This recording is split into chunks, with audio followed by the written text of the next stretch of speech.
Bonjour Flora Vincent. Bonjour. Pourquoi la présence des femmes dans l'intelligence artificielle est un enjeu essentiel ? Déjà, il faut se poser la question de quelle est la place des femmes dans le secteur de l'intelligence artificielle. Donc aujourd'hui, en France, par exemple, on sait qu'il y a 12% de femmes qui travaillent dans le secteur de l'intelligence artificielle. Qu'elles sont moins formées, qu'elles sont moins promues, qu'elles sont plus facilement évincées du secteur. En fait, on se rend compte qu'elles sont 2 fois plus à quitter le secteur de l'informatique une fois qu'elles y sont rentrées. Donc même quand on arrive à les former et à les faire rentrer dans ce secteur, elles sont 2 fois plus nombreuses que les hommes à partir. Or, aujourd'hui, tout le monde le sait, l'intelligence artificielle, c'est un peu l'avenir. Elle est en train d'envahir notre quotidien et ça ne va qu'en s'amplifiant.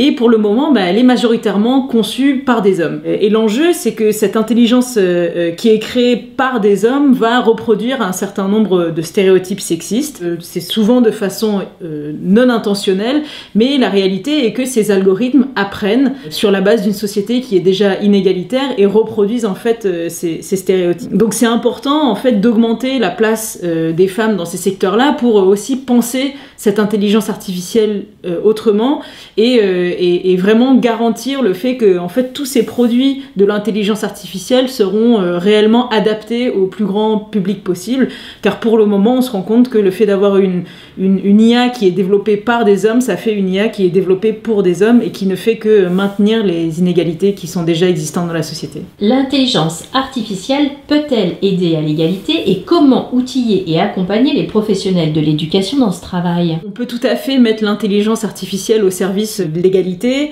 de plusieurs façons.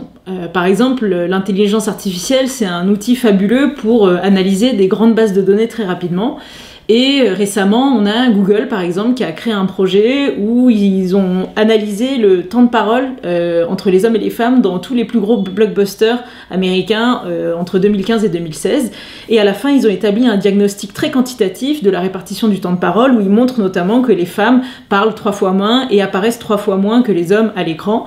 Et ce qui est très intéressant, c'est que il n'y avait aucune prise de position, c'était juste des faits, des chiffres, mais ça a permis de faire prendre conscience à l'ensemble des réalisateurs et des acteurs qu'il y avait un vrai problème de représentation et ça a enclenché des actions et un changement de comportement et ça a fait prendre conscience. Et en fait, on se rend compte que les chiffres aident à faire prendre conscience. Et en ce sens, l'intelligence artificielle peut permettre de diagnostiquer là où il y a des problèmes d'égalité et aider en gros à rectifier le tir. On peut aussi utiliser l'intelligence artificielle comme créatrice d'égalité. Il y a par exemple cette entreprise américaine qui a utilisé l'intelligence artificielle pour créer automatiquement des biographies sur Wikipédia et des biographies de femmes scientifiques. Et donc là, ça a été vraiment d'utiliser cette IA pour la mettre au service d'une problématique qui est vraiment très importante, qui est la représentation des femmes scientifiques dans l'histoire, dans les sciences, sur Internet, sur Wikipédia, qui aujourd'hui est une source d'information majeure. Parce qu'on sait que voilà, ce qui ne se chiffre pas n'existe pas, donc l'IA pour ça est un outil très très puissant. Et en fait, la deuxième partie de cette réponse, est-ce que l'IA peut aider à l'égalité ? Et là, je pense vraiment aux professionnels de l'éducation.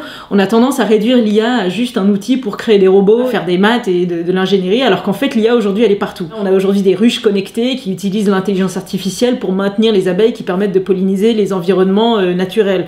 On utilise l'IA aujourd'hui pour créer de l'énergie, des nouvelles formes de stockage d'énergie, pour la santé. Aujourd'hui, quand on voit des robots capables de faire des micro-dissections, tout ça derrière, il y a des intelligences artificielles. Et souvent, on oublie en fait qu'elle est derrière tout ça. Et en fait, en ouvrant le champ d'application de l'intelligence artificielle, en montrant que ça peut être utile, que ça peut être solidaire, que ça peut être utile pour l'environnement, on va vraiment élargir le champ des possibles pour les personnes qui veulent se projeter dans ce secteur-là et leur montrer que l'IA, c'est aussi un outil qui peut être mis au service de causes qui vont peut-être parler à un plus grand nombre que simplement la robotique ou les jeux vidéo.